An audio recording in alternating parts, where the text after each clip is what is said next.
want to hear from the delegates who are present, and I guess executive officers too, I really don't care, whether you, just sort of how you've been, honestly, how your holiday break was, if you're relaxing, if you're sort of stressing out over the next semester.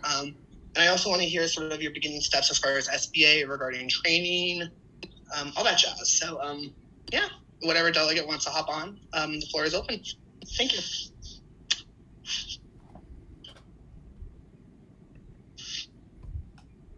I guess I'm happy to start. We still don't start classes again until the 30th, so I have just been doing a whole lot of nothing, which is lovely. Honestly, love that for you. I hope this break is relaxing. Any other delegate who want to speak at this time? I can speak for a little bit. So yeah, I'm pretty much doing nothing as well, but we did have a planning meeting for our retreat, which is coming up next weekend. So that's like kind of the bulk of what I'm doing, just like meetings here and there and trying to plan this upcoming semester. But honestly, I've been relaxing, so very fun. Period. Any other delegates at this time who want to speak up? So we were supposed to have our winter retreat, I think, was it a couple weeks ago, but because of the storms, it like flooded, so we were unable to go. So currently we plan on holding a retreat like at the end of the month, but other than that, I haven't really been doing anything either. So consensus is we're just vibing and we're just relaxing. Period. All right, love that for us in our journey. Let's see. I think that was pretty much it for members, delegates. Yeah, I'm just gonna keep it pushing then. Mr. Cador, Stephen, is Mr. Cador on the line actually? Yes, Chair, I'm present. Oh, period. You can just start then. Oh, someone's here. Period. Still need one more. Are you able to start right now? The time certain item, the SSCCC and SBA training. Yeah, Chair, if you would like me to, I can. Yeah, I'm just going to have you do that now, if that's okay. Thank you.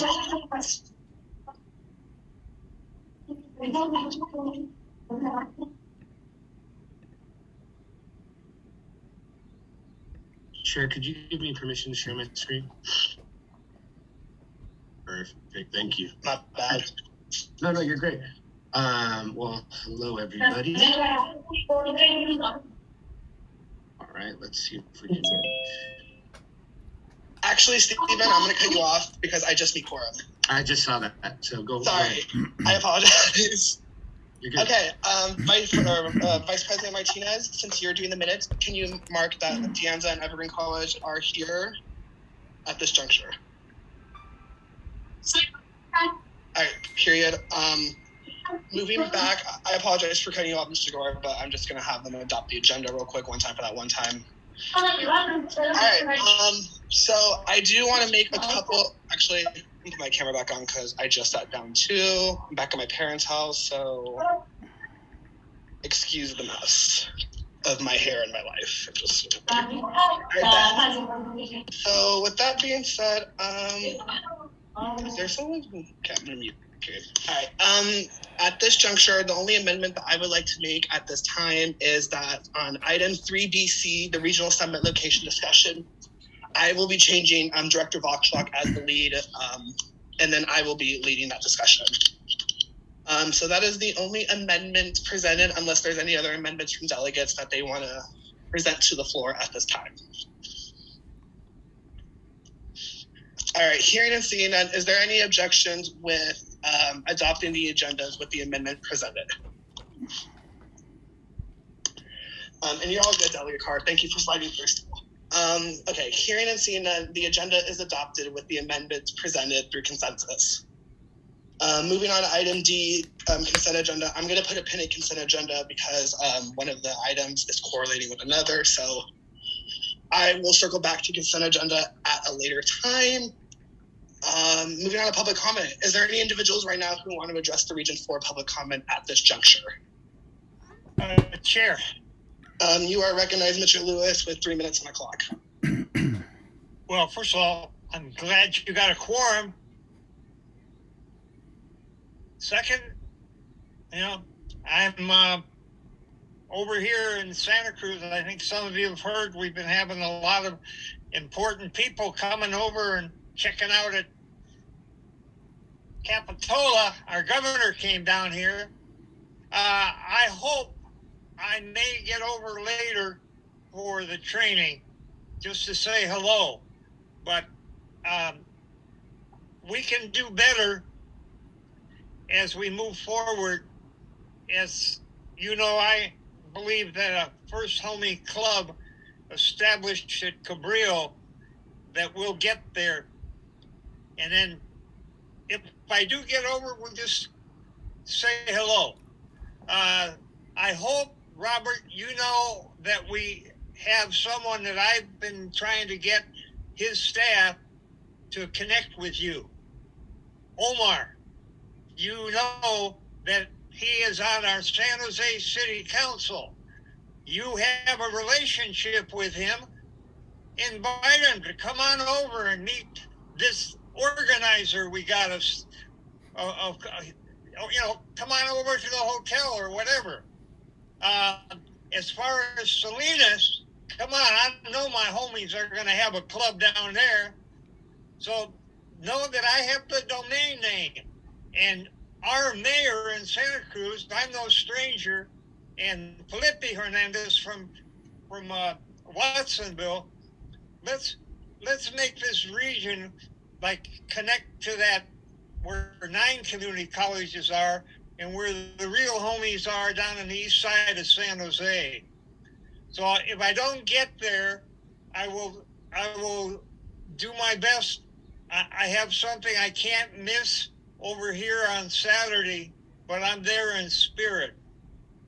So just know I may become a student again at Cabrillo. I owe them money, but I definitely got the vet center there. And just think of, get on the agenda again. I know that Alta, you tried before. Are you on the next government? That's a personal invitation, Robert. We'd love you to come on over to Cabrillo, and if you do, I'll connect up a meeting with our chancellor because he attends student government. Hey, my office is unheated, but you're all welcome as we move forward to make the idea of a union, just like the one got jump-started at Stanford, grassroots. And then I'd like to have on the agenda at the next Region 4, the caucuses. Come on, we could, in the 25 community colleges, we could have each one of them take on that of a caucus. For sure, up there in San Francisco, I don't know, I'm not going to micromanage, but that was a good idea of having each caucus have someone as a community college take it on. And Mr. Lewis, I am going to have to cut you off, though. It's been 3 minutes. So you need one of those things that tell you how many seconds you got left. My bad. Out. Thank you, Robert. Thank you. And I'll spill a little tea about Omar Torres later, but he may or may not be making an appearance in Region 4. That's all I'll really say. I'm going to recognize Sophia Grace because she is a member of the public. Or they're a member of the public, excuse me. So, Hi. My name's Sophia Grace. I am a California educator, and I have taught in schools for nearly 20 years.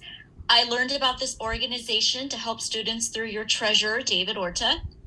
So at your last meeting on December 22nd, David came to me and he asked to use my computer since his computer was in need of repair. I was perfectly fine with that, but I also wanted to watch the meeting myself in its entirety.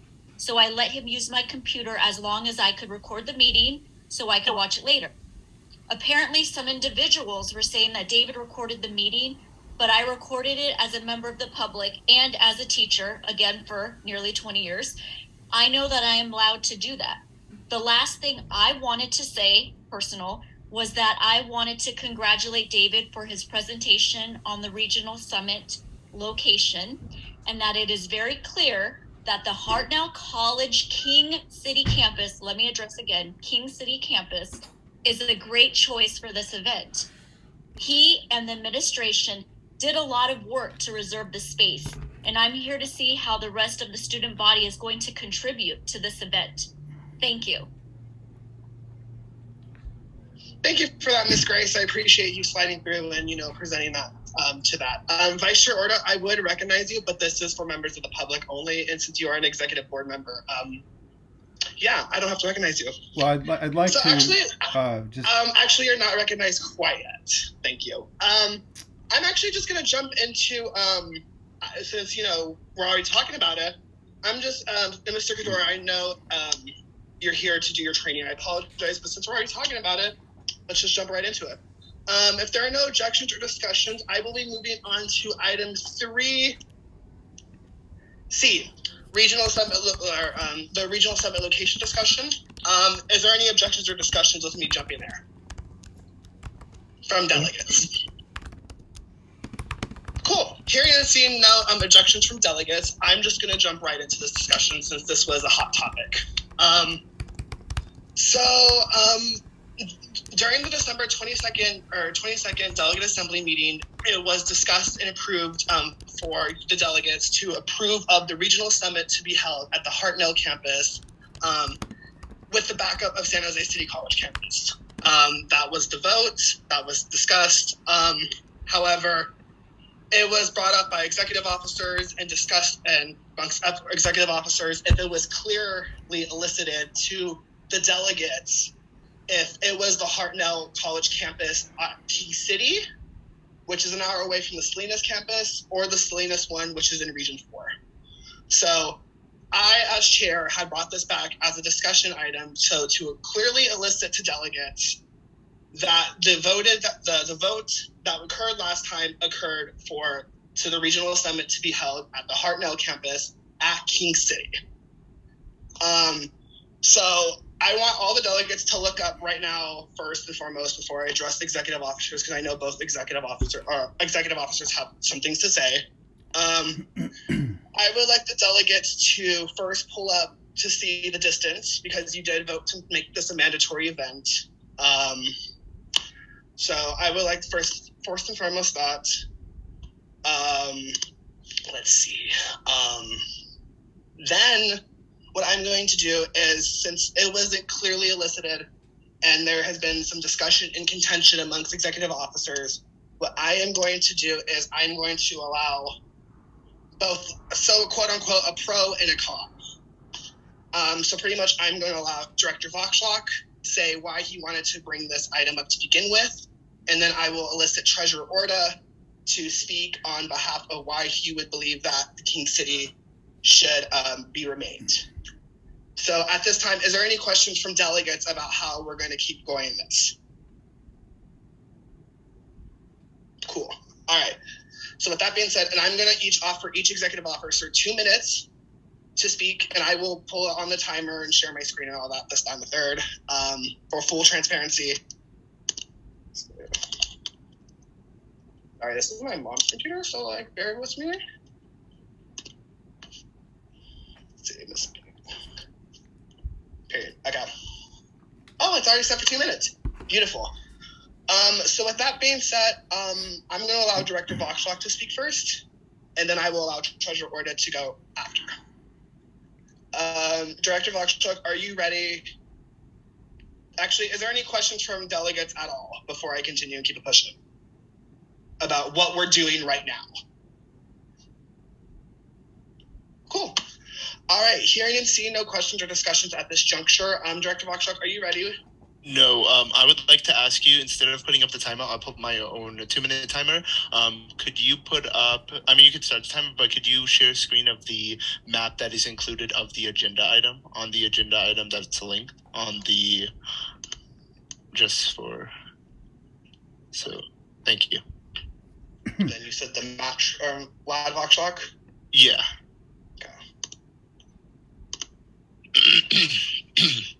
I hope everyone's doing good today. All right, and then Director, let me zoom out. Mm-hmm. Scared of that. Maybe if you control minus, have you tried Control minus? There. Can you see that? Can you guys see that more better? Somewhat better? Yeah. All right, cool. Director Voxlock, whenever you're ready, 2 minutes is on the clock. Alrighty. Hello, everyone. So I kind of wanted to reintroduce this to discuss it, not to I wanted to ensure that delegates had a full comprehension and understanding of how far the King City campus is from the Hartnell main campus. I in no way seek to undermine the previous votes or nothing to that effect. All I seek to do is to ensure that delegates are fully understanding that the King City campus is from when I have seen it, and I've seen it from different dates, from different times. It's about an hour extra distance from the original Salinas campus. So you could see when I had that A on Salinas, that's the Hartnell campus, and then the King City location is B on the very south field, very south of the map. Now that question mark you see there, that I put that there for reference because as it stands, Monterey campus is the most south campus within Region 4. That question mark is to show where Region 5 college is at. And I did that to put into perspective that the distance King City is. However, so I just wanted to reintroduce this to discussion to ensure all delegates are aware and good with the location of it. And I really hope, I know through email exchanges, this has gone quite heated and quite honestly vitriolic at times, and really heated, and things were exchanged. So I really hope, and I understand emails can be misinterpreted, so I really hope through this face-to-face engagement and this just talking to each other, we can cool off tensions and we can speak about it purely about this subject, and whether delegates understand that this would be a quite a much farther than Hartnell campus itself. That's all I seek to do, is to ensure everyone understands that. Thank you. All right, thank you, Director Voxlock. Treasurer Orta, are you ready to present? Because I know you were the one who was also with contention with this, so. No, I don't have any contention. I'm not upset about anything. I just wanted to give some clarity. Before I begin my presentation, I just wanted to let everybody know I am David Orta. I'm your treasurer as part of the executive team, so thank you for all being here. I am a DSPS student, so I do have some disabilities, so please have patience with me if I kind of stumble on my words a bit. So I just wanted to kind of preface before I begin. And I'd like to share my screen if I could, because yes, if I could, please. Yeah, but for future reference, if you can submit your supplemental documents on time, that would be lovely. But yes, you may share your screen this one time. Right. Well, I wasn't aware that there was going to be this change in the schedule. This was kind of last minute, and it wasn't really brought to my attention. I had to kind of find out through the grapevine. So that's the reason why I didn't have that stuff in there. Okay, so I'm going to share now. Just 1 second, please. Okay, let's see. All right, so I sent this email out when I I just want to clarify, you're ready to present right now, right? Treasurer Orta? All right, yes, your 2 minutes starts now, then. Okay, great.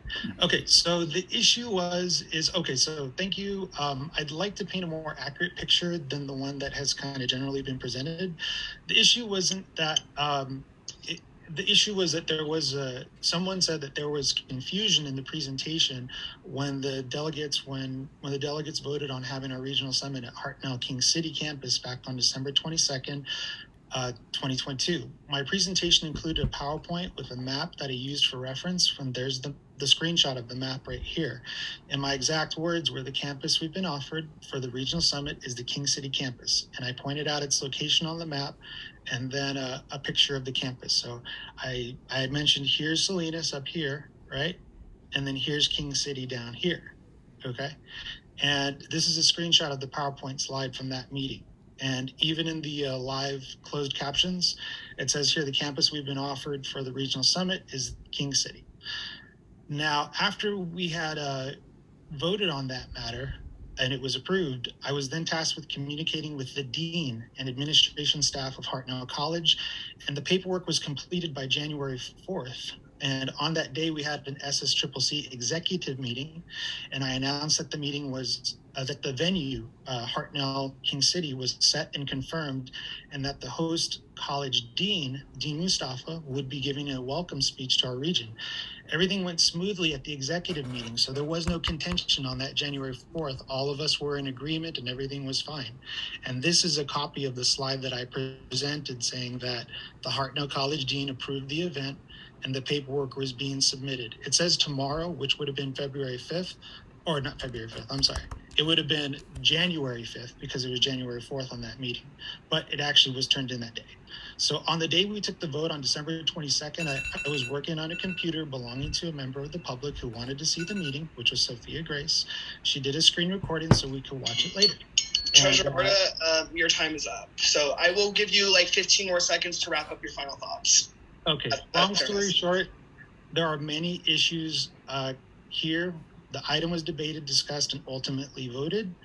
So I think that it was right for the delegates. It was a narrow vote, right? So this is a big issue to bring it up and say, you know, hey, there's because the way this item was brought up, and I want to make this clear. Okay, I'm gonna have to cut you off now. I think it's important that I say this in spirit for the truth because all right. You have like I'm gonna cut you off. I gave you more than 10 minutes. Thank you, Treasurer Orta. You're cutting me off because there was a lie being told. I'm actually going to mute you now, and if you continue doing outbursts like that, that will just be another record to you. So with the other emails that you sent. So that being said, thank you. Can you not share your screen anymore, please, so I can resume sharing mine? And now I'm going to talk to delegates because there was a pro and there was a con, and then in spirit of fairness, that for a debate, that there it goes. Treasurer Orta, I was like serious. Can you like please stop sharing so I can resume sharing? Yeah, I'm getting the buttons. Hold on, I got a lot of screens going. 1 second. You're good. Wait. Oh, actually, I can just stop on my own. Thank you. Here. All right. So now can I answer a quick question? Actually, Director Voxlock, I'm actually not going to recognize you. Sorry, out of fairness. At this juncture, I'm going to actually only hear from the delegates now. Your thoughts about, and particularly the individuals who voted on the last meeting as well. I want to hear sort of if it was clear. First of all, if it was clear that it was located in King City as opposed to Salinas, and sort of I want to hear everyone else's thoughts if they want to keep it at King City, or if they want to make it towards the backup, or if you want to try to hit up the Ortas to sort of be like, can we have it at the Salinas location itself? I'm open to any sort of avenue regarding how to excavate forward. So I would like to hear from delegates, please, if that is okay, from any delegate. Oh, wait, VP Martinez, do I still have quorum? First and foremost, can you give me a thumbs up? That'd be lovely. Give me a minute. All right, thank you.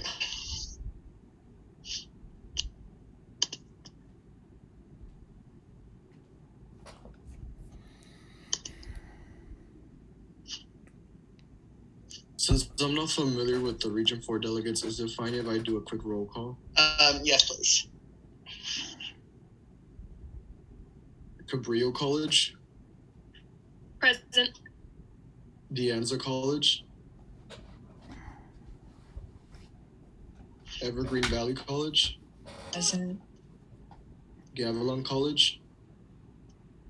Present. Mission College. Present. Chair, I only heard 4 responses out of 5. Did you get Foothill College, Nicole Nguyen?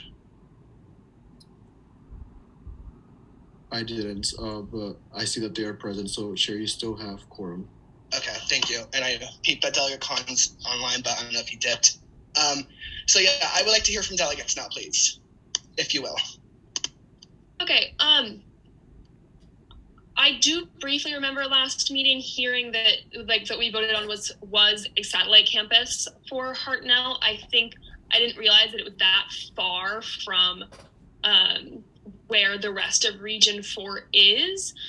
And as someone who goes to Cabrillo, it's not a huge distance, but I would like to hear from delegates that will be driving from the San Jose area, because that could be a little difficult if they also didn't realize that distance.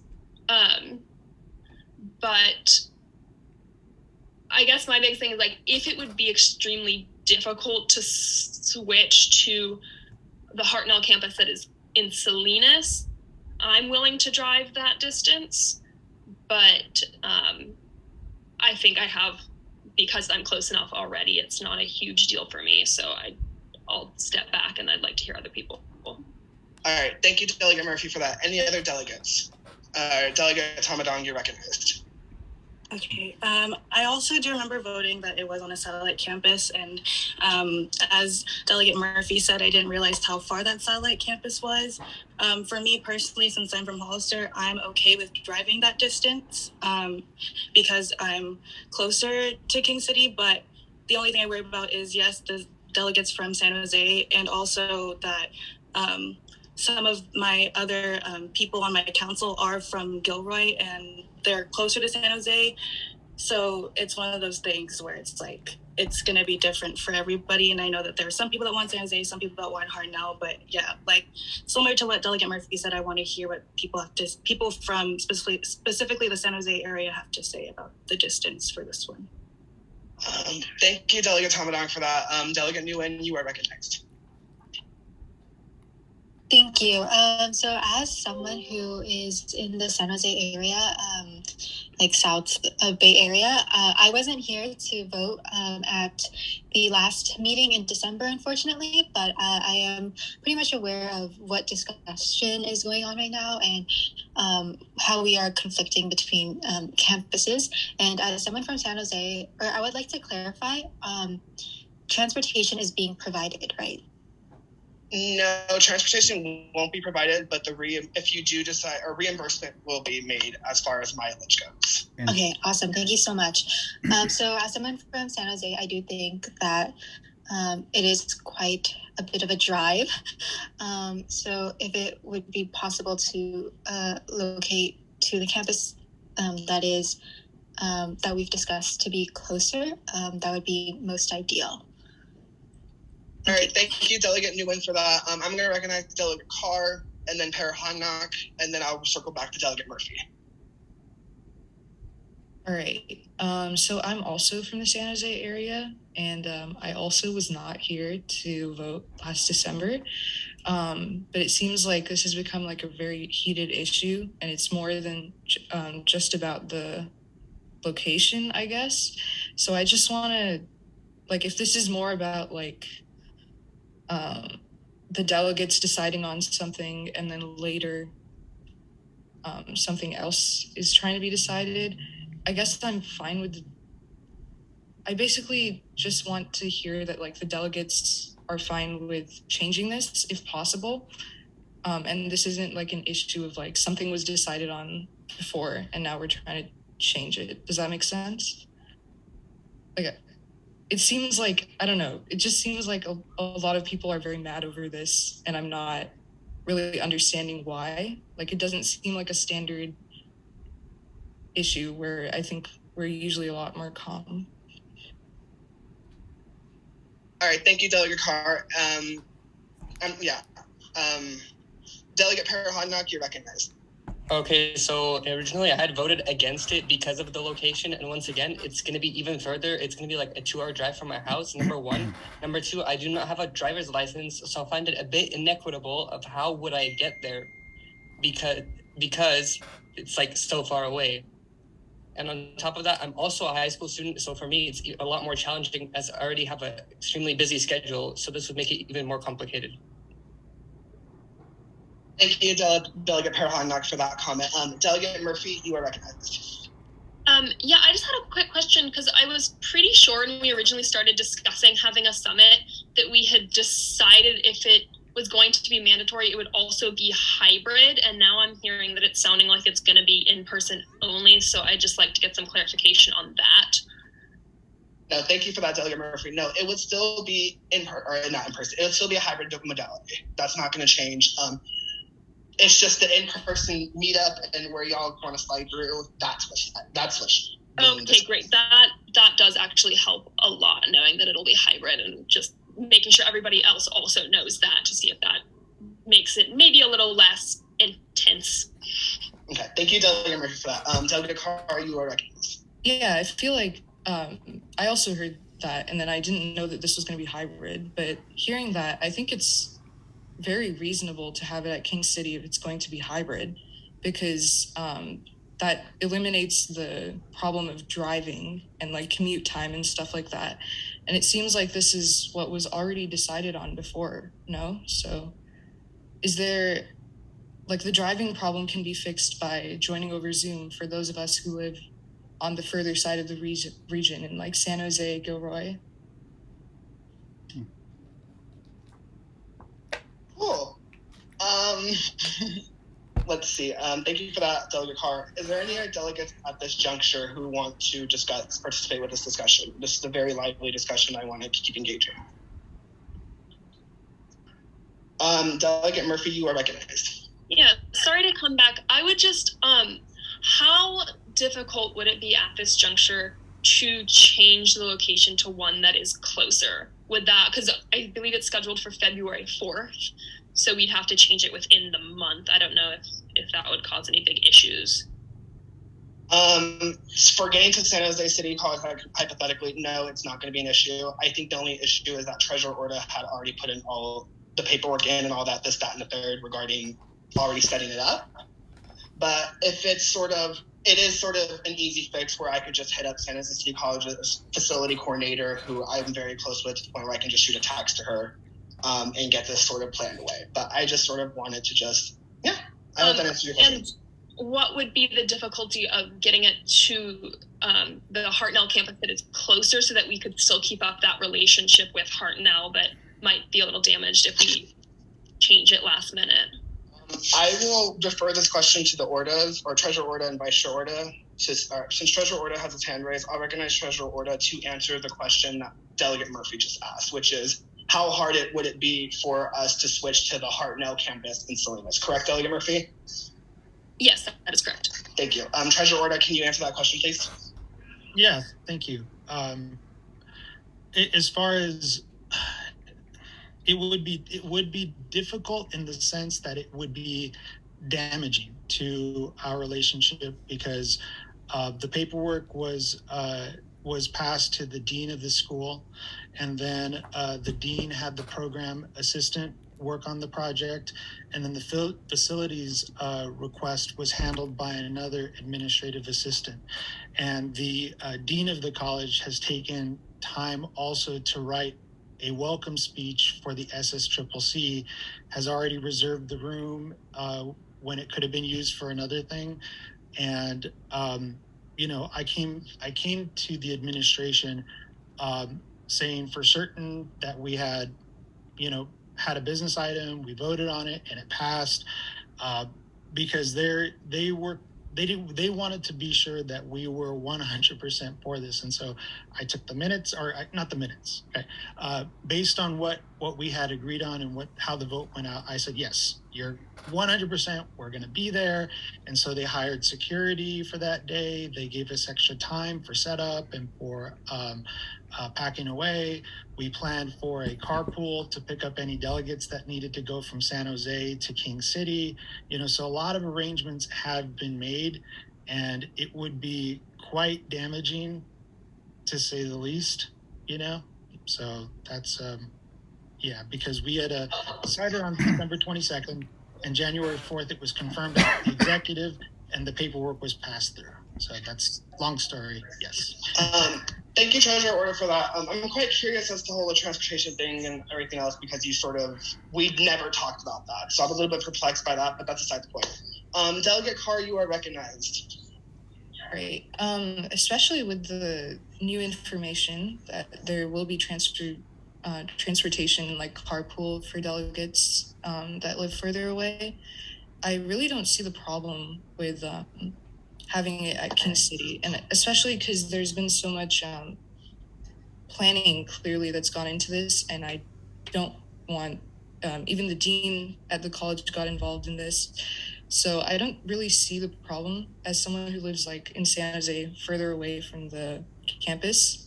If we can just join in hybrid, and there are also carpool options, but I would like to hear from the other delegates that live in sort of like the San Jose Gilroy area.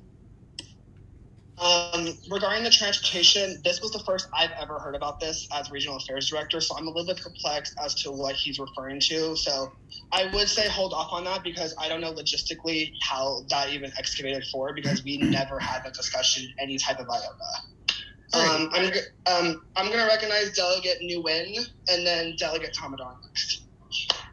Yeah, so as someone who also lives in the San Jose area, I think if we were to have that transportation available, again, I agree. I don't think there's an issue in holding it in King City, but I also want to confirm that I think that we should have this discussion about the transportation, which is interesting, knowing that it's not something that you were aware of on your end. So I would like to have that discussion really soon, so we can just confirm that all the logistics are set up for the event itself. Thank you for that, Delegate Nguyen. I'm going to recognize Delegate Tamadong next, and then Director Voxlock for a quick comment or question. Okay, sorry about interrupting you, but I think since there has been so much planning behind the scenes, then personally, of course, I'd have to talk with my SBA about it, but also since there's a time crunch between now and the 4th, I know that realistically we can shoot over a text to San Jose City and just get it moved. But I also think since there's been so much behind the scenes planning for King City Harnell to be the college that hosts this, that at the end of the day it should be kept there because there's going to be hybrid options, but of course my main concern is the transportation, because I think that's one of the main things that the San Jose residents are, most concerned about, because of that's the main reason. I'm sorry, I'm just stumbling over my words, but yeah, since there's been so much behind the scenes planning, and since there could be an option of transportation and it's going to be hybrid, I wouldn't mind it staying in Harnell, but yeah. Thank you for that, Delegate Tamadong. Is this a question, Director Voxlock, or a comment? Before I begin, can I have 15 seconds for a comment? Since the Treasurer Order went over 15 seconds for his initial statement, would that be acceptable? Yes, but make it quick, please. Yes. So just two really quick points. About transportation, yeah, I also was not aware of that. The point is not that King City wasn't mentioned. It was mentioned in the initial presentations. However, it was never mentioned how far it was from the Hartnell Central Campus. So that's the main issue. And last quick point. That's 15. Last quick point, that hybrid is not a great fix because it doesn't leave as engaged as other delegates might want to be within the event, because some people want to have that in-person connection. But I just want to make those points. But it is hybrid. Okay. But yeah, Director Voxlock. Thank you. Okay. At this juncture, is there any other delegates who want to speak? Cool. All right. And then for full transparency purposes to everyone involved, especially my executive officers, I am seeking a motion by a voting delegate to have the regional summit remain as Hartnell College King City campus, or to shift it to San Jose City College campus. Delegate Tamadong, was that a previous hand or a current hand? It was a previous hand. I'll lower it. Thank you. Delegate Murphy, is that a current hand or an old hand?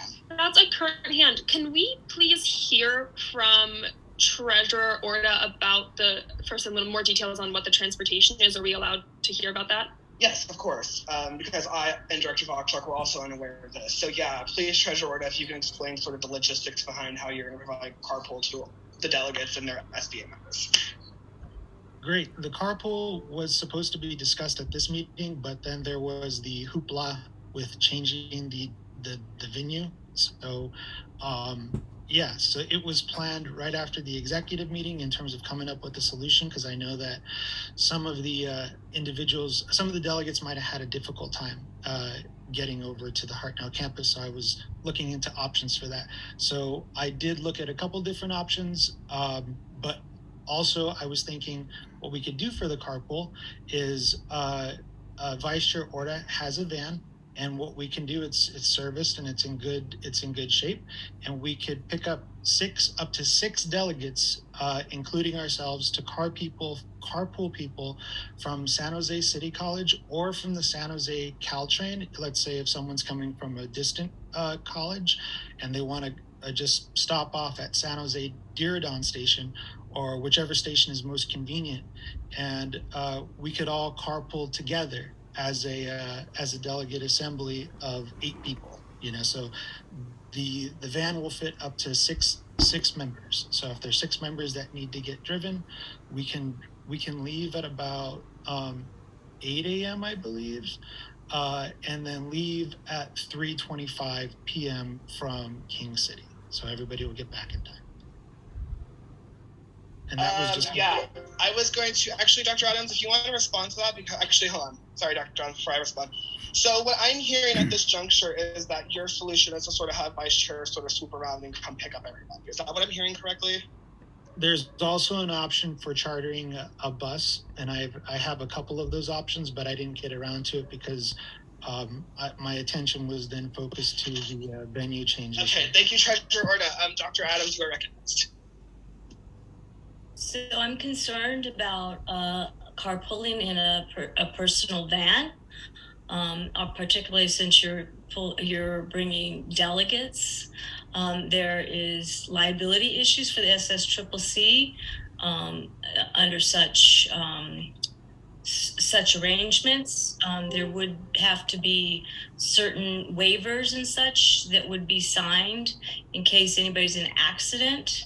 The personal liability would be on the driver of the person driving the van.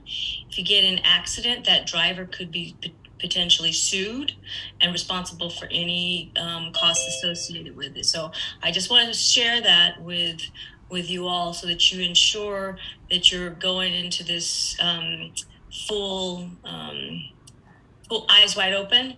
And if you charter a van, there is the responsibility does lie on the bus company, but the person who's signing the contract would then be liable. And I don't believe we have a policy for chartering a van in which one of the staff members is not present.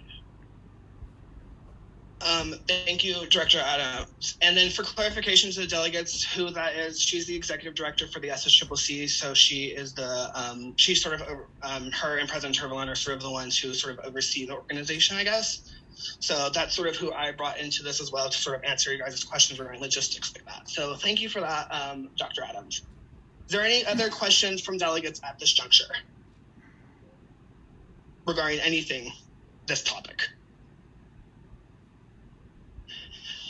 All right, bet. So what I am doing now is I am going to, like I said, repeating what I said earlier, I'm seeking a motion to either keep it as Salinas, or not the Salinas, see, that's what caused this hoopla before. The Hartnell location at King City campus, which is, outside the region, whatever, or move it to San Jose City College as a motion.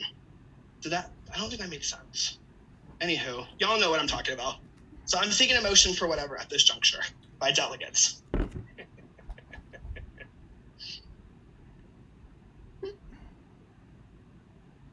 Any delegates? Any one of my friends? I guess I will motion to keep it at the King City campus. All right, it's been moved to keep the Region 4 summit at King City, Hartnell, and King City. Is there a second? I'll give it 5 more seconds.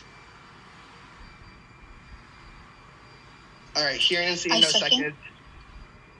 Who seconded that? Delegate Nguyen. All right, it's been moved and seconded to keep our King City campus as is. Okay. I'm going to request a roll call vote from the delegates present, so it can be reflected in the minutes to keep it the same. So VP Martinez, whenever you're ready, may you conduct a roll call vote, please? Yes, sure. Give me a second. Of course, take your time.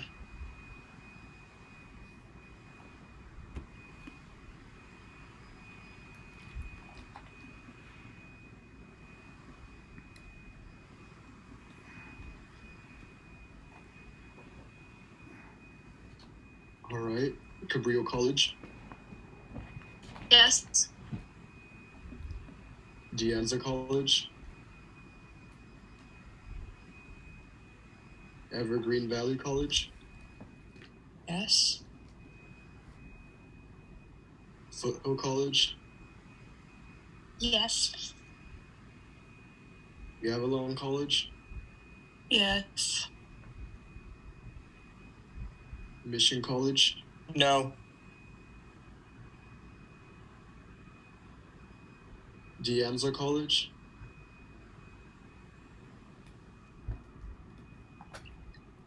Chair, you have 4 in favor, 1 against. All right, thank you. So with 4 approved, 1 against, the King City location has been solidified. Treasurer Orta, or the Ortas, can you stay behind, because I want to chat to you regarding this little transportation idea that you have going on, because Vice Chair. this is the first time. You're not recognized. Thank you. Yeah, moving right along, Mr. Kador, I'm so sorry to have keeping you waiting. You may resume your training. I apologize, Mr. Kador, and thank you for being patient.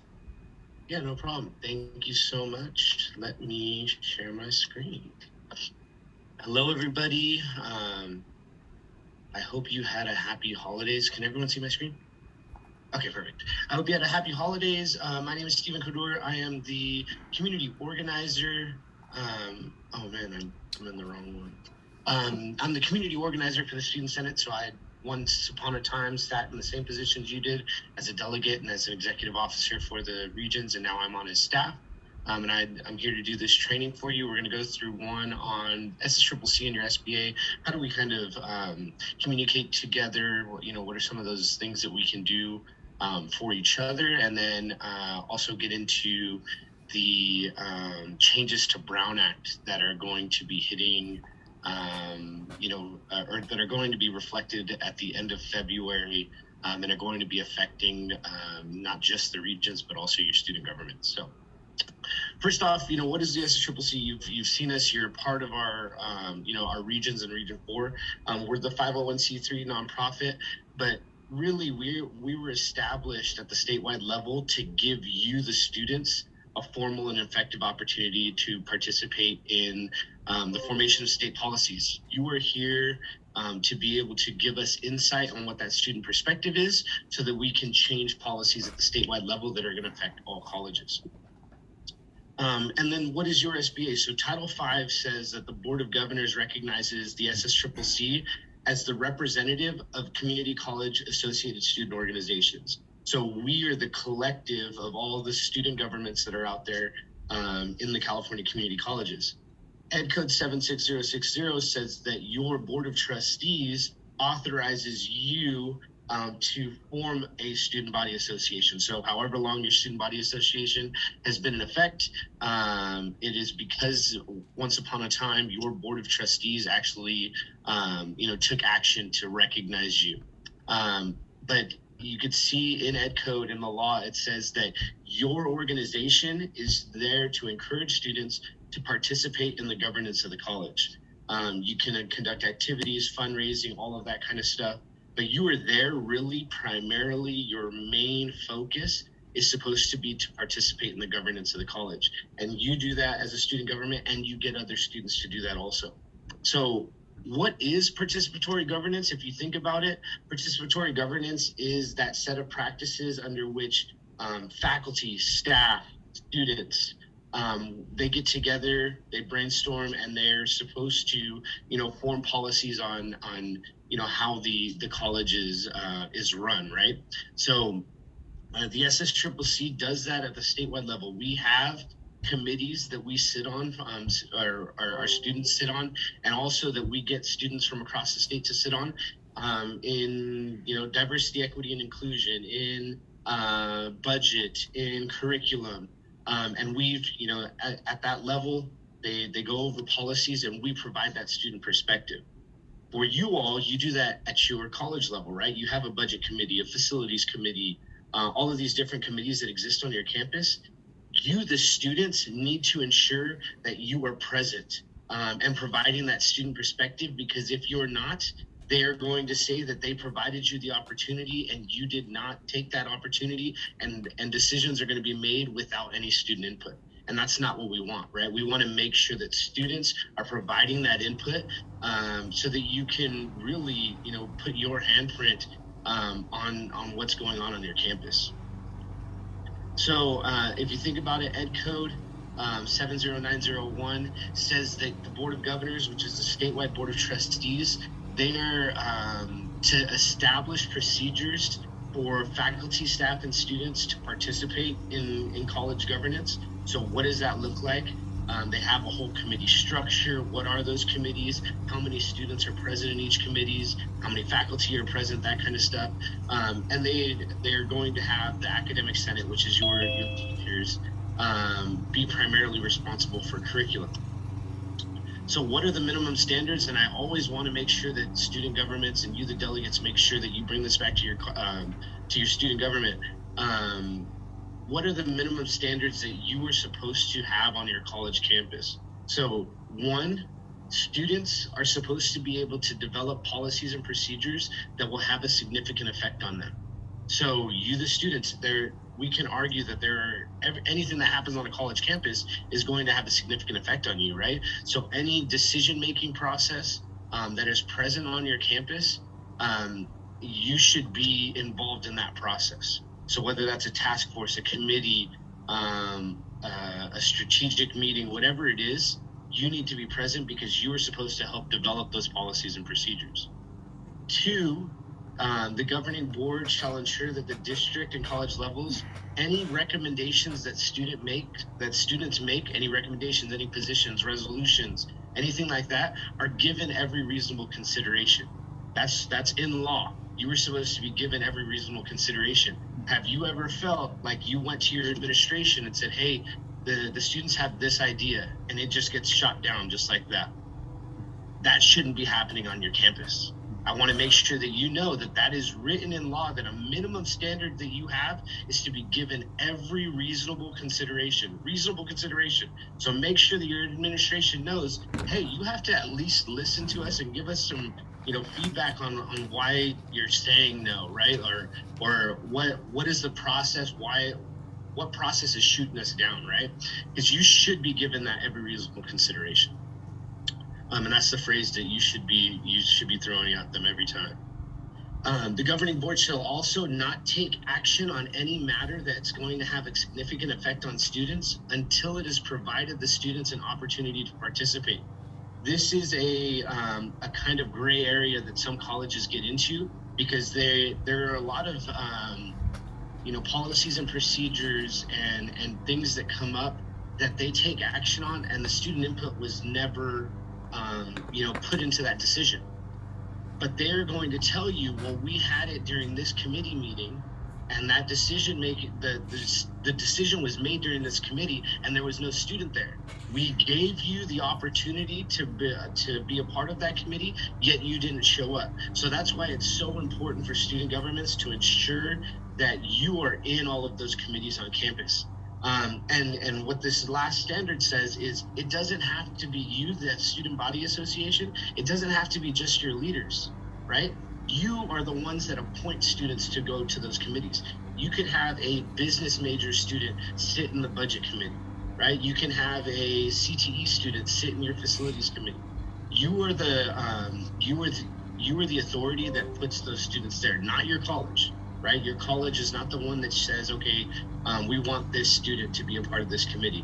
That's not the case. The student government is the one that makes the appointments, and you are the ones that offer the opinions, and you are the ones that make recommendations to the board. right? It is you, the student body association. So they shouldn't be going out to seek the student voice without consulting you first, because you are the student voice, right? Those are the 4 minimum standards that you should have. It's also enumerated in law what they think has a significant effect on you. So the 9 things that they say are your rights as students are grading policies, codes of conduct, disciplinary policies, curriculum development, courses or programs that are going to be started or discontinued. Right now we have the whole ethnic studies requirement that's coming. So a lot of colleges are putting on an ethnic studies department onto their campus. Have they consulted you, the students? Because guess what? That's going to have a significant effect on you, because it is a program that is starting on your campus. You should be in that conversation on what courses are being added. What's the curriculum that's being added into those courses, right? So make sure that you are involved in that, because this is what we do at the statewide level. This is what you're doing on your campus level. So, standards and policies regarding student preparation and success, student services planning, and student fees. And then there's the +1. Oh shoot, it made it off of this slide. There's a +1, and the +1 says that any other issue that the board deems will have a significant effect on you. So for you, the students, you can argue that anything that comes onto that campus is going to have a significant effect on you. So you should be consulted in the process, right? So that's why you as a student government are so important on your campus, because you are that voice. A lot of your students just go to class and go home.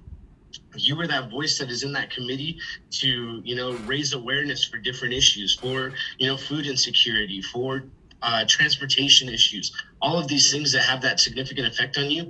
You were like the last line of defense to, input that student perspective. So make sure you're doing that.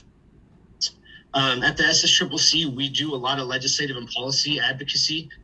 We're always at the Capitol trying to, put our hand on legislation. One of the big things that's happening, you're going to hear in the next presentation, all these changes to Brown Act that are coming.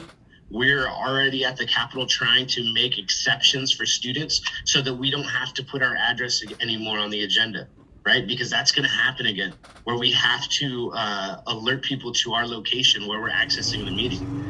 So, we're going to be lobbying and advocating on your behalf at the Capitol. And we're always looking for students to help us. We might need a student in Region 4 to go to their local, assembly member and give perspective on why, a certain issue impacts them. So, at the statewide level, we'll always be sending out, hey, can you tweet out this tweet, or can you, send this email to your assembly member?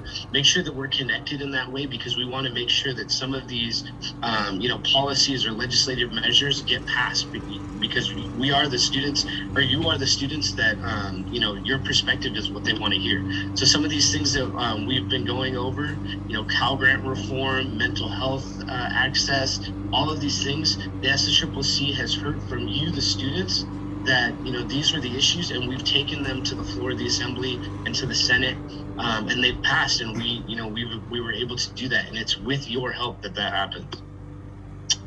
Regional support and development is something else that the SSCCC does, and this is where you are participate in these region meetings. We also do a lot of trainings. We're actually going to be at San Jose City tomorrow for a training. You are all welcome. You should have received an email from me with a flyer to be able to go. We're going to be doing some strategic planning. Where should this organization go over the next couple of years? But we also do trainings like this, SSCCC and your SBA, Brown Act training, all of those things that are available to your student government. I was just at Butte College in Region 1 yesterday, giving a presentation to them on advocacy and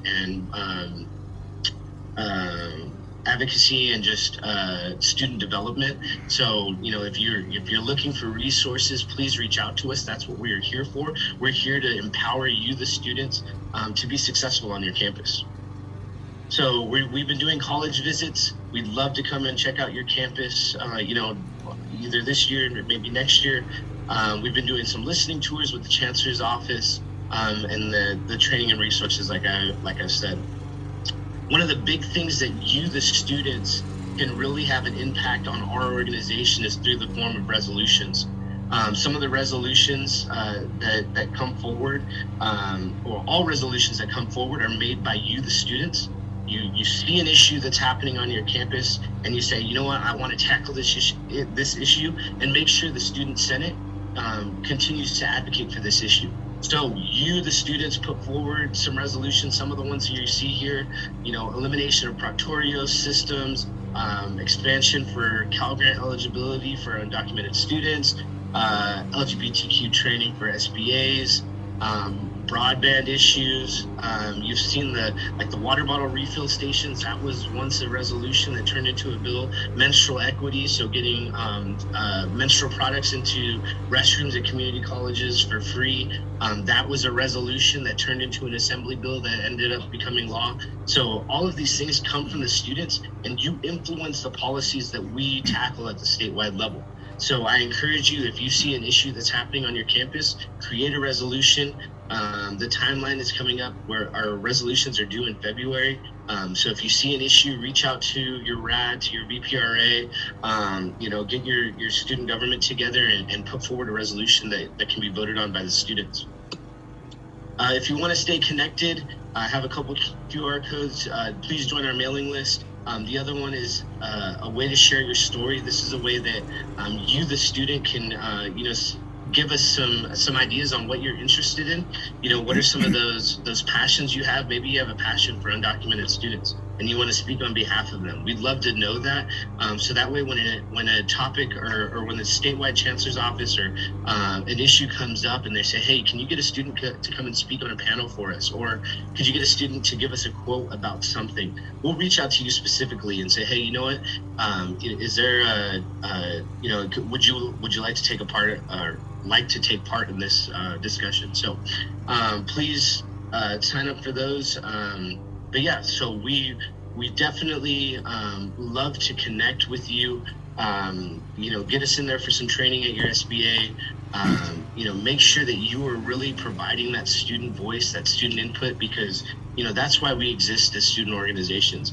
At the statewide level, the Student Senate is here to advocate on your behalf.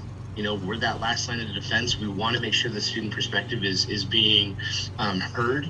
And then you also, at the same time, on your campus level, need to make sure that you are providing that student perspective there. So any questions before I start the other presentation? Brad and Andrade, I don't know if you want to ask for questions. Yeah, thank you. Is there any questions regarding the training that Mr. Kajor just presented at this juncture?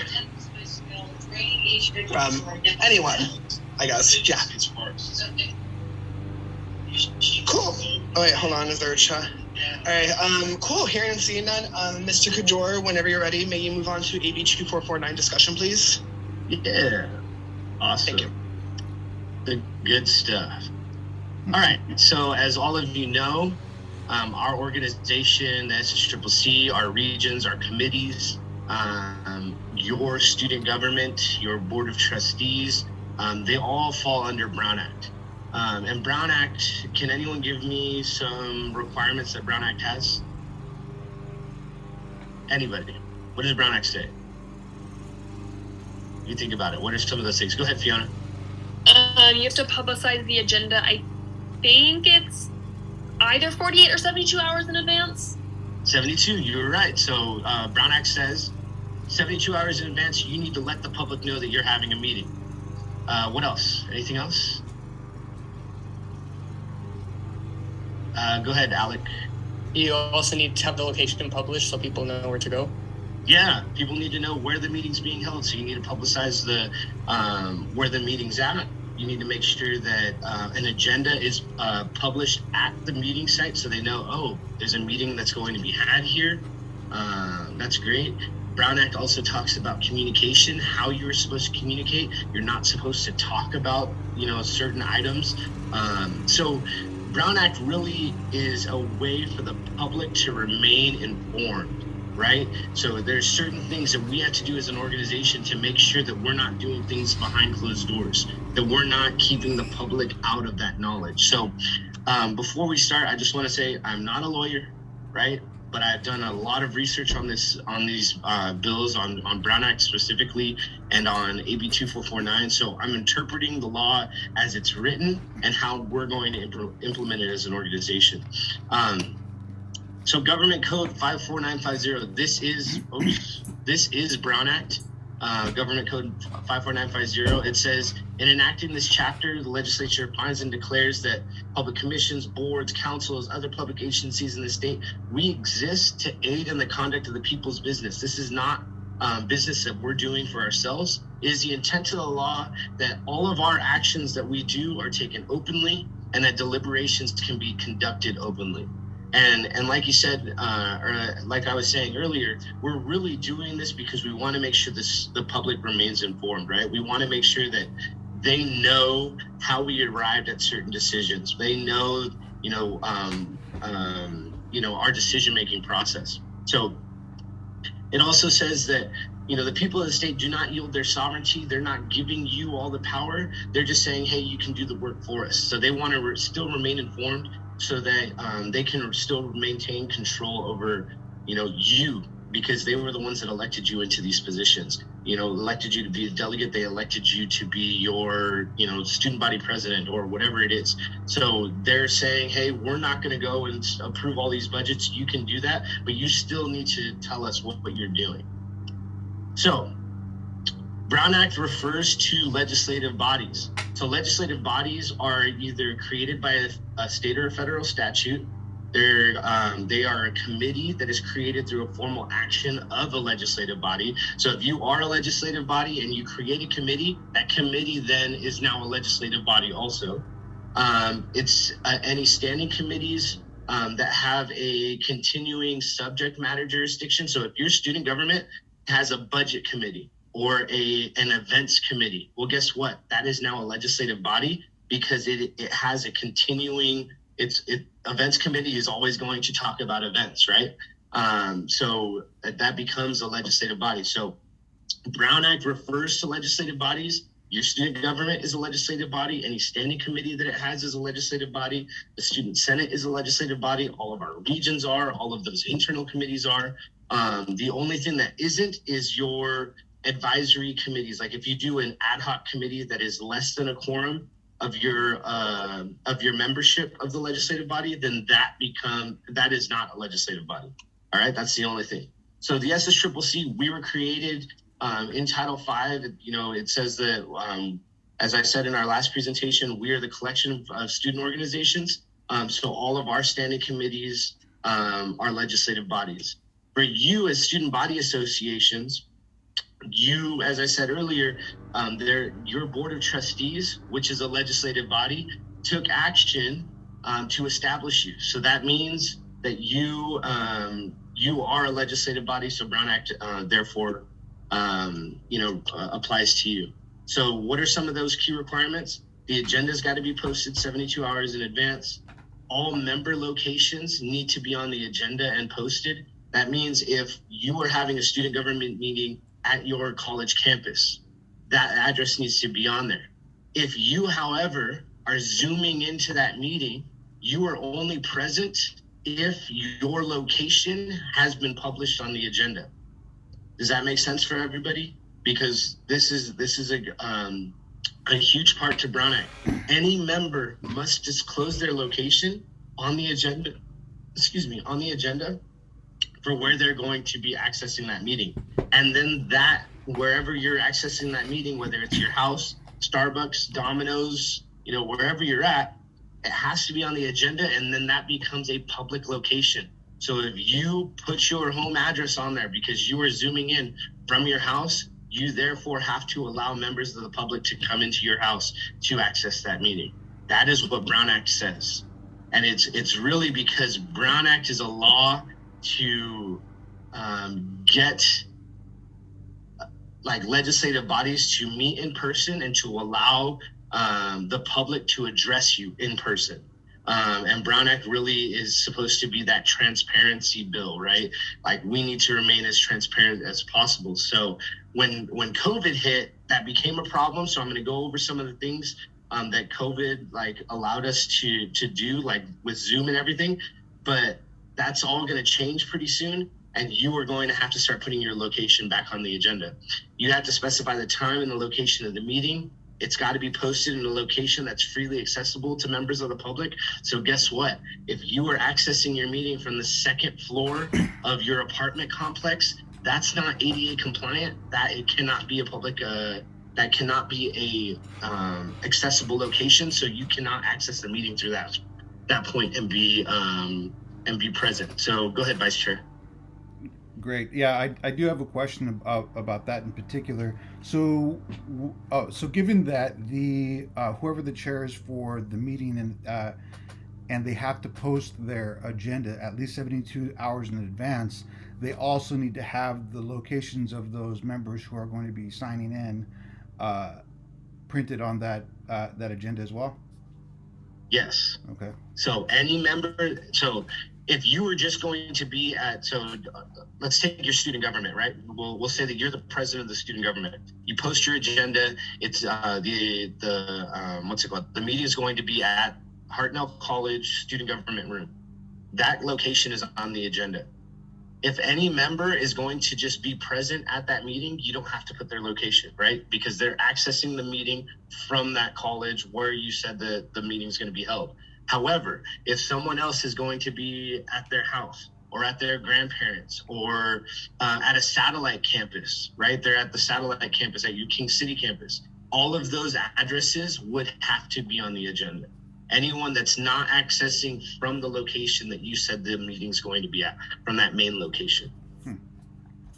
So does that make sense? Yeah. So what if the creator of the agenda establishes like a set location where people can be able to log on from that location? Like for instance, say an agenda creator creates like a site at maybe like the Hartnell King City location. In that case, nobody has to put all their addresses in, right? If they're just logging in from there. All right. That's perfect. So in the past, a lot of students didn't want to have to put their address on the agenda. So the way that we got around it through the SSCCC, through our regions, all of the colleges' addresses were on the agenda because all of the students just accessed the meeting from their college, right? So that just made it easier. So that way you didn't have to, put your home location. But that means you have to be at that location, right? You can't just put your college's location, but then still access it from home. You have to be wherever you said you are. So if your location changes and it's not one of the locations that are on the agenda, you are not present for that meeting. You are absent. You do not vote. You do not, count towards quorum. You are absent from that meeting. Does that make sense? Yes. I just have one more question about it. Go ahead. So, but the members still do have an option to sign in remotely from their house location if they're comfortable with posting that address. Is that right? Exactly. If you are comfortable, I've done it before. I lived out in the middle of the country. No one ever came to my house, but they knew what my address was right now. And during those meetings, if anyone were to show up at my house and say, I'm here for, the SSCCC board meeting, I had to let them in. Got it. All right. Thank you, Steve. Yeah, no problem. So like I said earlier too, it's got to be ADA compliant. You have to provide opportunities for members of the public to attend and address the legislative body. So as I said earlier, if you are accessing the meeting through your, through your laptop at your house, if a member of the public were to come, they can also use your laptop to access that meeting. They don't have to provide their own. And if they want to make a public comment, you have to allow them to, however you are accessing the meeting, allow them to use that simultaneously to be able to address the board. So every access point has to have a way for the public to be able to address you. You should only, go ahead, Treasurer Huerta. Thank you. So let's say like if, for example, I wanted to log in remotely to a meeting and I'm not near, let's say, either campuses of my college, but there is a library nearby or a internet access point where there's computers like a cyber cafe or something, and I log in there. How soon would I need to let the how soon would I need to add it to that agenda? The 72 hours before, right? Yeah. So Brown Act requires that you need to let the public know where you're accessing the meeting from on the agenda. So whenever the agenda goes out, if it's 72 hours, if it's 98 hours, whatever it is, when the agenda goes out, all of the access points need to be on that agenda. And you can only members that access from those access points will be able to be counted towards quorum and be a part of that meeting. Right. The public, if you provide a Zoom link, the public can access from wherever, but they don't have to provide their location, right? Just you as members. And that means non-voting members or voting members, right? If you are a member of the legislative body, then you are subject to Brown Act. Got it. And here's just another question that kind of popped in my mind. So let's say there's a public library right around the corner from my house, and I want to go log in there, and I talk it over with my SPA and say, okay, let's add the public library in between our campus locations so we can increase accessibility for our members, right? And we add those library locations. Is it okay if we just leave them on the agenda, just so I'm trying to say, even if nobody goes to that location, like let's say we have a meeting tomorrow or in 72 hours, and we have the local library as one of our locations, and none of the members show up, is that still okay to keep it on the agenda? Or so that's tricky, and my interpretation of the law is that the public needs to be able to, if you're saying that that's an access point, then it needs to be an access point, right? So you can't say, oh, this is an access point, and then not have anyone there to help the public access it. Does that make sense? Yes. Yeah, so you want to make sure that if you give the public an access point, if the public were to show up and feel like they can't access that on their own, then they could come after you, and I can go over what kind of liability you could be at with Brown Act. Go ahead, Vice Chair. Yeah, it got me thinking. So if you do have like these open locations available with maybe a couple of laptops and an instruction set for accessing the meeting specifically for that, would that be enough to suffice the law? To me, the interpretation would be yes, but I would say that your meeting should probably already be pulled up and accessible right there. And it's like, if you want to, make a public comment, press this button, that kind of stuff. But I think that you shouldn't just have a laptop just out and say, hey, if you want to be a part of this meeting, you got to download the agenda and click this link and do all this. I think that when it says access point, it means that the meeting is there, right? So that means Zoom's already pulled up, all of that kind of stuff. Got it. Thank you. All right. Yeah. The other requirements of Brown Act is, one, you only deliberate on items that are on the agenda, right? We only talk about the stuff that we tell the public we are going to talk about. We report any action that's taken, and we vote. And the votes of each member that are present, we do that through our minutes, right? The public should be able to tell you, should be able to look at your minutes and know exactly how you voted. There's no secret ballots. There's no, like when you're doing elections, you can't be like, oh, we don't want to hurt anyone's feelings. So, just write down the name of the person that you want to, elect into this position. You can't do that. Everything should be done open and for the public to be a part of. That's most of the requirements for Brown Act. There's special meetings. Special meetings are anything that, like it's for special circumstances. It's not because you didn't post the agenda on time, but if you were to hold a special meeting, you only have to allow, or you only have to tell the public 24 hours in advance. You still need to specify the time and location of meetings. You're still subject to all of the other Brown Act requirements. It's for anything that has come up that you need to address. Right? And you don't have time to wait until the next meeting. Emergency meetings are very limited it's for something like work stoppage. We see this happen all the time at the national level, right? They do emergency meetings because, you know, the government's going to shut down. Well, those emergency meetings, we saw some of them happen at the Board of Trustees level when COVID hit, because it's, you know, crippling activity.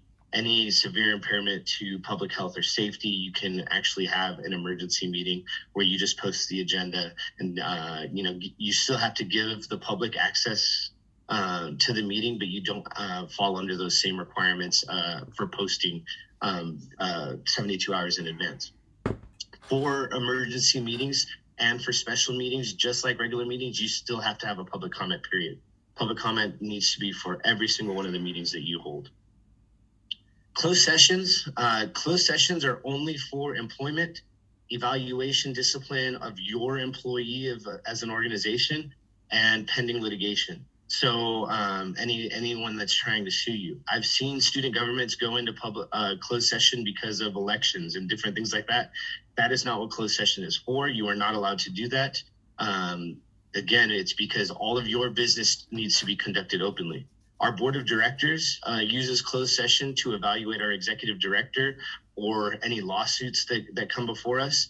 Your regions, your student body associations will not use this. The only time I heard of a closed session that was being used in the right way is because the student government had, out of their student fees, was paying for an advisor. So in that case, that advisor was their employee, right? Not the college's employee. It was their employee because they were getting paid straight out of the student government budget. So in that case, they can do evaluation, discipline, that kind of stuff in a closed session setting. Most of your advisors are college employees and they're not your own employee. So that wouldn't be the case for you. Public deliberation. So any, you know, debate, all of that kind of stuff, it has to be performed in public. You should not be having email threads to go back and forth with each other over agenda items, because any sort of contact that you have as a voting member with each other about agenda items could be a Brown Act violation. So there's two ways that you can do that. If you think of a wagon wheel and you think of the axle in the middle and then all the spokes that go out, those all get connected in a way. So if you think about yourself in the middle and you go and talk to one member about a specific agenda item, and then you come back and you go and talk to a different member, Brown Act says that all of those conversations will get back to each other. So it's not, you're not having a single conversation, you are now looping in 3 or 4 or 5 people. And that is a Brown Act violation. You are not allowed to do that. If you think about when you were in kindergarten, you made those little paper circles and you put them together like a little chain link.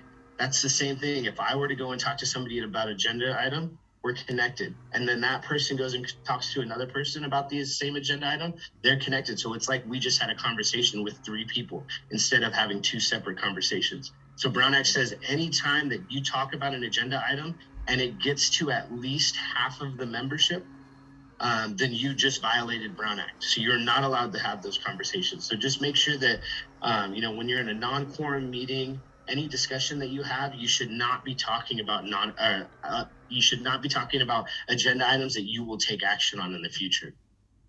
One thing that I did hear from a student government a while back was, you know, our advisor tells us that we can't go, you know, have lunch together. No, that's not the case. You are allowed to congregate if it's an event, if it's, you know, you want to just take off to the beach together as a student government. The only thing that you cannot do is you cannot talk business while you were there. All right. If it's just an open, free event, that's totally fine. If you were to start talking business, then there would have needed to be an agenda. So the public knows that you were talking about that. Do you ever wonder why legislative bodies largely meet in person? It's because if you teleconference, there are certain requirements that Brown Act has because you are Zooming. So one of them is all votes that you do have to be by roll call. One of the ways that we talked to legal counsel about it, and they said if you can try using the phrase by not objecting, you are in agreement. So when you say, hey, if there's no objections, we're going to pass this, and by not objecting, you are in agreement. that's kind of like taking a roll call vote and everybody is yes in favor, right? So anything else, if there's a budget, anything like that, you need to make sure that you do a roll call vote. A lot of legislative bodies are a lot bigger than just this regional, 12 members or whatever. So, once you start seeing higher numbers, it just becomes more, more burdensome to be able to do Zoom meetings. You need to make sure that agendas are posted at all of your teleconferencing locations. Each teleconference location is identified on the agenda. We've talked about that. It's got to be accessible to the public, and they have to be able to address the legislative body at each location. So after that, COVID hit, right? And we were like, everyone had to go home. You couldn't do in-person meetings, and people were like, that's not fair. I don't want to put my agenda or my address on the agenda, but you're making me not go to a physical location. So they have passed Assembly Bill 361. It still says that you have to do all votes by roll call, but if you don't want to put your agenda or your address on the agenda, you don't have to. All right. It said that you didn't have to put it on there if there is a state of emergency. All votes are still by roll call. If your Zoom breaks down, you can no longer hold that meeting. So if Zoom just stops working, your computer crashes, something like that, so the public can no longer access that meeting, you can no longer take any action. You have to reconsider whether or not there's still a state of emergency and you still are supposed to either shelter in place or do social distancing. You have to reconsider that every 30 days and take a vote that you are going to remain online. And that is if you do not want to put your address on the agenda. It's in effect until January 1st, 2024, if there is a state of emergency, but we just got word that AB 361 is actually, the state of emergency is going to go away at the end of February, which means you will not have this option anymore to not put your address on the agenda as it's going forward right now. So that state of emergency is declared by the governor, and he's planning on taking it away at the end of February. So this year, there's a new Assembly Bill that just came out, 2449, January 1st. It says that if a quorum of your members are at the same location in person, then you can participate via teleconference and not put your agenda, put your address on the agenda, but you can only do that twice in 1 year. So this is another, exception to the rule. Brown Act says you have to put your agenda or your address on the agenda. AB 2449 says that, hey, if there's an emergency situation, you do not have to put your address on the agenda, but you can only do that twice in 1 year. You have to have both your video and your sound on, so your video and sound must be turned on. You still have to have a process for ADA compliance. You have to have a quorum of your members at a physical location at the main teleconference or at the main location. All votes still by roll call. Anything with teleconferencing, if there's a disruption, you can't take any action. And then you also, if you were accessing that teleconference, or if you're from home and you didn't give your address, you have to disclose everybody that is 18 or older in your house or in that location. So if you're doing it from your grandma's house, you have to let, at the beginning of the meeting, let everybody know, anyone that's over 18 in your house. AB 2449 will go into effect until January 1st, 2026. So AB 2449, it says it's the exception to the Brown Act rule of putting your address on the agenda, but you can only use it twice, and it's only if you do not want to have your address on the agenda. Does that make sense to everybody? I hope so. Yes? Did I lose you? Yes. Okay. So if you're fine with putting your address on the agenda, boom, AB 2449 doesn't apply to you. But if there's an extenuating circumstance, you have to access a meeting from home, and you don't want to put your address on the agenda, you have to go through all of these requirements. So you have to have a quorum in one location and all of the other things. So when can you do it? What are the two ways that you can go without putting your address, it has to be for an emergency circumstance. So that's a physical or family medical emergency. You don't have to disclose your medical diagnosis, but you have to give a 20 words or less. Hey, I need to access this meeting remotely. I'm not giving my address because, I have a medical emergency. You have to put that on the agenda somewhere. And your student government or whatever body it is, the region, they have to take action to approve your emergency circumstance. The other one is for just cause. This is if you have like a contagious illness, physical or mental disability, you couldn't travel because you were on a business travel for, you're making a campus visit or something like that. Childcare, anything like that. It's a just cause clause where you don't have to put your address on the agenda. Like I said, it can only be used twice in a calendar year. You can only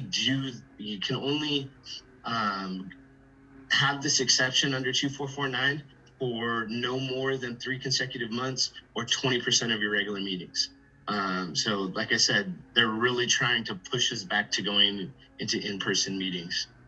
Go ahead, Treasurer Orta. Thank you. So with AB 2449, let's say there's students in their SBAs and they normally log in through Zoom to participate in student government, and we're having hybrid meetings.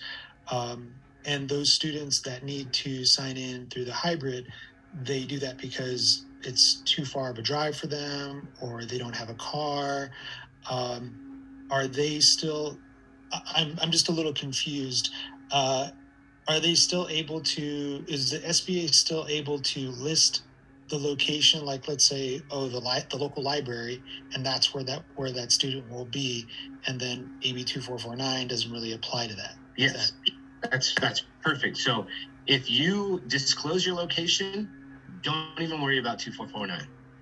But if it's the agenda already got posted, right, and then an emergency comes up, you can't go to the physical location, and you still want to access the meeting, well, you can do it from your house without giving your address, but you're going to have to tell the body, hey, this is my emergency circumstance. They're going to have to approve it, and then you can still be a part of that meeting. Does that make sense?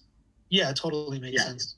What if there's a misinterpretation? I'm just thinking of potential problems, and let's say an SBA says, let's say a student says, hey, I know that this happened, but I'm going to be going to the local library to participate in the student governments because I still live far from school. What happens if a local SBA, if the student government says, well, you can't do that anymore because AB 2449, you have to come to campus? What would be the student's response?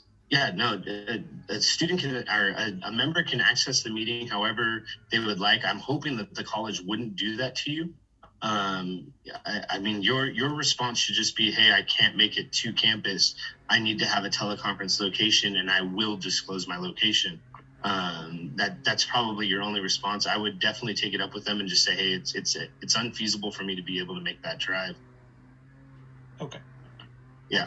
Thank you. Yeah. I have heard of a student government that or a campus that was telling the student government we're only doing in-person meetings now. I would definitely, have that fight where just telling them that, hey, it is inequitable for me to make that commitment. And I hope that they would be able to be amenable to that. So if you think about it, Brown Act eras, now through the end of this past year, it was Brown Act and AB 361. At the beginning of this year, we have regular Brown Act, obviously. We had AB 361, which allows us to not disclose our location because it's a state of emergency. And then we have AB 2449. At the start of next year, we're only going to have Brown Act and 2449, right? AB 361 goes away. However, after January 1st, 2026, 2449 goes away. We're only going to have Brown Act unless some other legislation comes along. But as I said earlier, the governor is planning to end the state of emergency on February 8th or 28th, 2023, which would then, mean that March 1st, 2023, it would just be traditional Brown Act and AB 2449.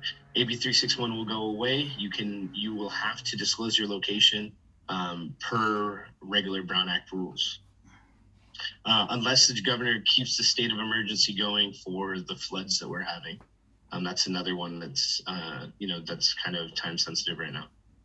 So contact us. Any questions on all of that?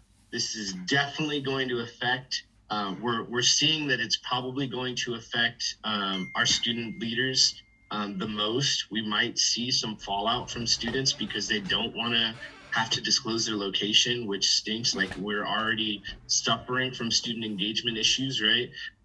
So the SSCCC has already started advocating at the Capitol to get an exception clause put in for student governments and student-led organizations. So it would say, Brown Act, if you access from a teleconferencing location, you would have to, put your address on the agenda or whatever, except if you were in a student-run organization. So that would, apply to the SSCCC and to your student governments. Go ahead, Fiona.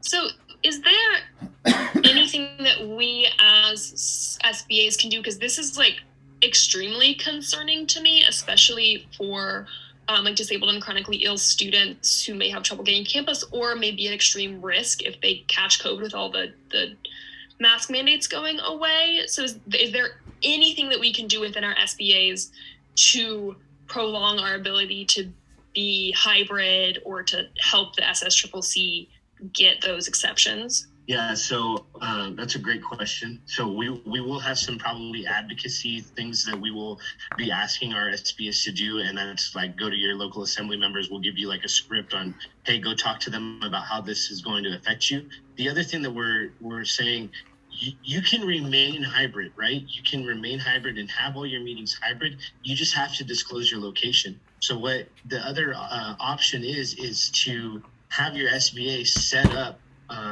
satellite locations. Maybe you rent we've done it in Sacramento before, just a little office space where you can go in. I think Internet Cafe was another thing, maybe something that's a lot less populated than a school campus. Find some other alternatives that you can put as an access point for those other students. Like I said, I've put my address on the agenda before. No one's ever showed up, but that still runs the risk of that ever happening. And I mean, minutes and agendas are public knowledge, so they can always just go back and check what your address is, right? The agendas for the SSCCC are still out there from, several years ago, so they could still go and check what my address was. So I think the other option that we have right now is just finding those other access points that you can put on your agenda. Does that make sense? Yes, thank you. Okay, yeah. Any other questions? Yeah, and they're on Google. Thanks. Any other questions? All right, if not, I'm going to be giving this presentation to advisors on February 21st. If any students want to be a part of that, there's going to be a flyer going out at the beginning of next week. You'll have a Zoom link, so if you want to let your advisors know, let some of your student government officers know. Myself and one of the executive officers of the Academic Senate are going to be doing this exact presentation, and we'll record it. We'll put it up on our YouTube page.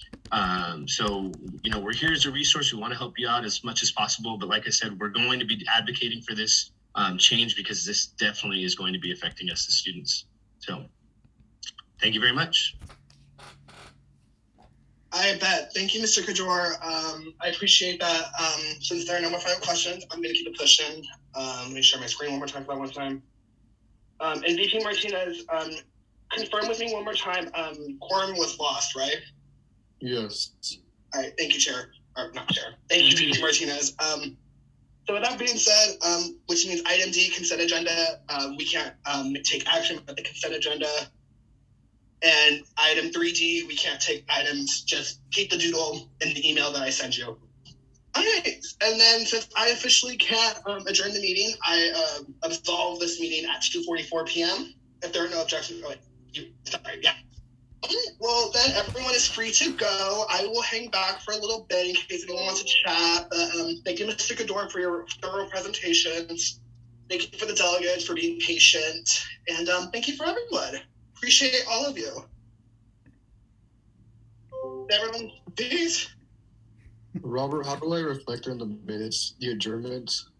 Just say the meeting was let go. I don't know. You could still adjourn a meeting. Once Okay, once you lose quorum, the meeting is pretty much adjourned. Period. Okay, then you can just say I adjourn that, whatever. Thank you, VP Martinez. Hey, Stephen, quick question. Is that what's up? Is that the February meeting for the oh, by the way, that presentation answered a lot of questions. That was really helpful. That's good. With that meeting coming up and presentation to advisors, is there how do we access that? So I'm going to be sending out a flyer at the beginning of next week. It'll have a Zoom link and everything that you can register for it. And it's geared towards advisors, but I'm also telling students, please come. So any student government leaders that want to be a part of this, even maybe your academic senate might, hop on, because we're gonna publicize it everywhere. So, you'll be able to see it on the flyer that goes out. It'll go out through the listservs. Great. Yeah, I can. I can send it to the academic president for the academic senate and let the student clubs know that meeting's going to take place. Thank you, Stephen. Sounds good. Hey. No problem. Vice Chair Orta, I was wondering if you can hold back a bit, because I wanted to talk to you about something. Yeah, sure. All right, thanks. Thank you, Stephen. Do you think you can get your brother back too, Vice Chair? I'm sorry, Treasurer Orta, are you there? Yeah. Do you think you can get your brother back? Thank you. I think Treasurer Orta left the line already. Yeah, I was wondering if you can shoot him a text to see if he can come back. Let me check. You don't have his number?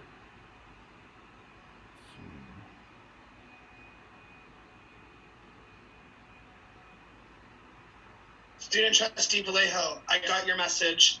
I'm going to send out the verification email after I adjourn.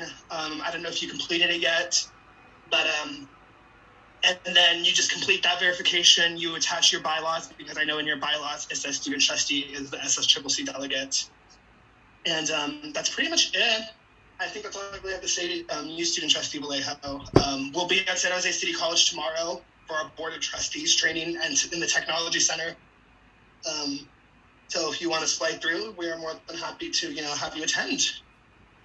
Sure. What time? It's in Technology 415. It starts at 1, but lunch is served at noon. Okay. I'll try to make it. Thank you. Bye.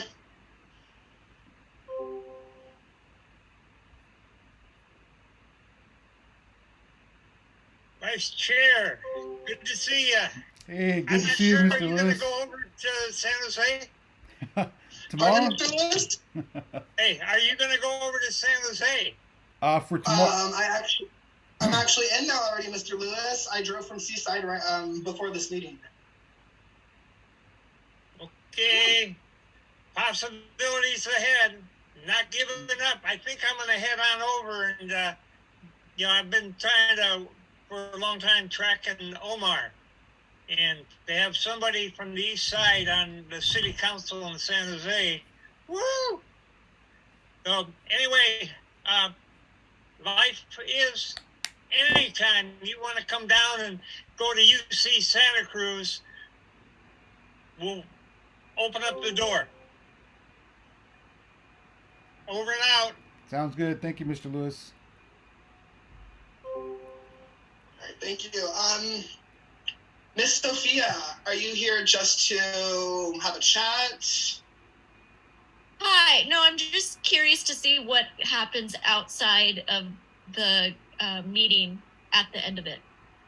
Oh, perfect. Yeah, we're just going to have a little chat really quick about some executive officers and just, see where it goes.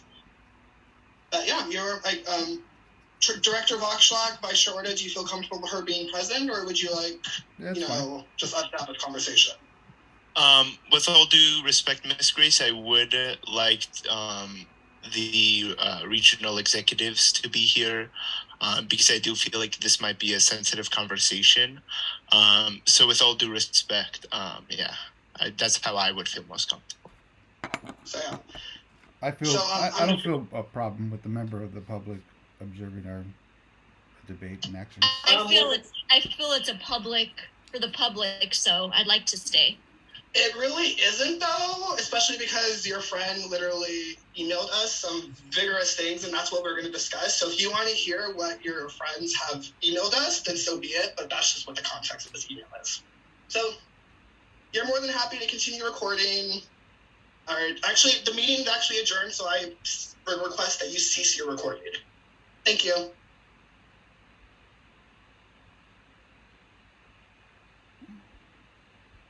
So what's up, guys? Okay. Is your brother coming back? I don't know. I texted him, but I didn't get a response. All right. Director Vox or Jerry, you can take the floor because I know you wanted to have a little chat. Yeah. So firstly, I just want to say I'll keep this as brief as possible because I do want to respect everyone's time here. Cool. I do know there was like past. I want to start by saying I do know there was past history and past drama within Region 4, Executive Board, and I do want to acknowledge that, and I have acknowledged that going into this year, and I've tried my best to avoid it, and to be a new fresh face to get along with everyone. However, there was a breakdown